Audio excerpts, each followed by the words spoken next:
duhere kuri Isenabre wategetse Chad imyaka 8 kuva mu mwaka w'1982 kugeza mu mwaka w'1990 agakurwa ku butegetsi na Idriss Déby. Leta ya Chad yari yatangaje ko ashobora gushyingurwa mu gihugu cye ariko ntahabwe icyubahiro gikwiye umukuru w'igihugu. Impamvu yatangwaga ni uko yahamwe n'ibyaha byibasira inyoko muntu agahabwa igihano cyo gufungwa burundu. Leta ikavuga rero ko mu rwego rwo kubahiriza abo yahemukiye nta byubahiro azahabwa. Andi makuru yagaragaye mu binyamakuru byo muri Senegal ni uko abagore be babiri batabyumvikanagaho, umwe ashaka ko ashyingurwa mu gihugu cy'abasokuru, undi yifuza ko yashyingurwa muri Senegal. Byemeje ko ashyingurwa mu irimbi ry'abayisilamu riri ahitwa Yoff mu murwa mukuru wa Senegal. Ahasanze uwahoze ayobora igihugu cya Kameruni Amadou Ahijo wahashyinguwe mu mwaka w'1989 amaze imyaka 6 mu buhungiro. Ahijo yasezeye ku mirimo ye ku bushake bwe mu mwaka w'1982 asimburwa na Paul Biya wari minisitiri w'intebe, ariko hashize umwaka murega ko yashatse guhirika ubutegetsi bwe yakatirwa gufungwa burundu adahari. Amaze kwitaba Imana ntiyemerewe kuza gushyingurwa mu gihugu cye.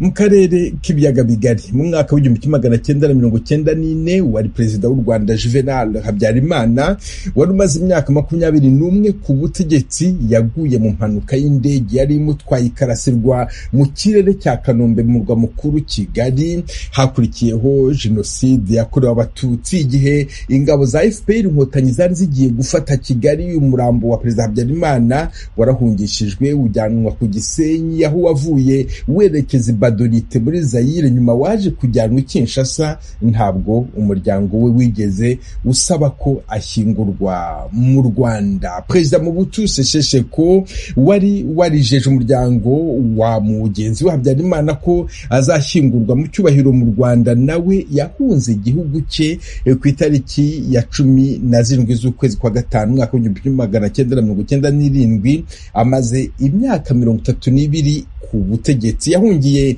mu gihugu cya Togo akomereza muri Maroc, yitaba Imana nyuma y'amezi 4 mu mwaka wa 2007. Inteko nshinga amategeko ya Repubulika ya Demokarasi ya Kongo yemeje ko umubiri wa Perezida Mobutu Sese Seko wagarurwa muri Kongo ugashyingurwa mu cyubahiro. Umuryango we nta cyemezo wari wafata. Undi mukuru w'igihugu cyo mu karere k'ibiyaga bigari waguye hanze ntashyingurwe mu cyubahiro kimukwiye ni Major Petro Buyoya wayoboye bwa mbere Uburundi kuva mu mwaka w'1987 kugeza mu mwaka w'1993, akongera bwa kabiri mu mwaka w'1996 kugeza muri 2003. Yaguye mu gihugu cy'Ubufaransa avanywe muri Mali mu mwaka wa 2020 aho yari intumwa idasanzwe y'umuryango ubumwe bwa Afurika. Leta y'u Burundi yari yaramuhamije icyaha mu rupfu rwa Perezida Melchior Ndadaye.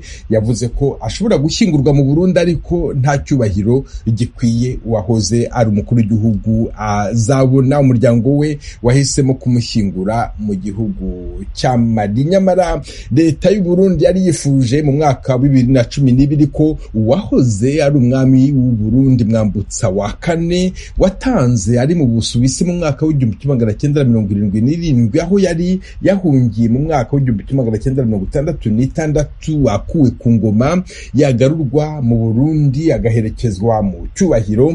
Umwami yari yaranditse ko atifuza gusubira mu Burundi, ashyigikirwa n'igikomangoma Kamatari witabaje ubucamanza bwemeje ko umwami Mwambutsa wa kane ashyingurwa mu Busuwisi. Undi wo mu karere ni Idi Amin Dada wategetse Uganda imyaka 8. Mu mwaka w'1979 nibwo yahunze igihugu cye. Ingabo z'imitwe yarwanyaga ubutegetsi bwe ishyigikiwe na Tanzania yinjiye mu murwa mukuru Kampala. Yabanje guhungira muri Libya akomereza muri Iraq, nyuma yaho atura muri Arabia Saudite aho yaguye mu mwaka wa 2003. Mu kwezi kwa karindwi uwo mwaka umugore we Nalungu Bongo Madina yasabye Perezida Museveni kwemerera umugabo we wari urwaye arembye kugaruka muri Uganda. Museveni yamushubije ko Idi Amin Dada azabazwa ibyaha yakoze nagaruka muri Uganda. Mu gihe yari ku butegetsi bivugwa ko abanya-Uganda bari hagati y'ibihumbi 100 n'ibihumbi 500 bishwe. Yitabye Imana ku itariki ya 16 z'ukwezi kwa munani, ashyingurwa nta ngoma n'impanda bivuze. Abo ni bamwe dushoboye kubagezaho uyu munsi.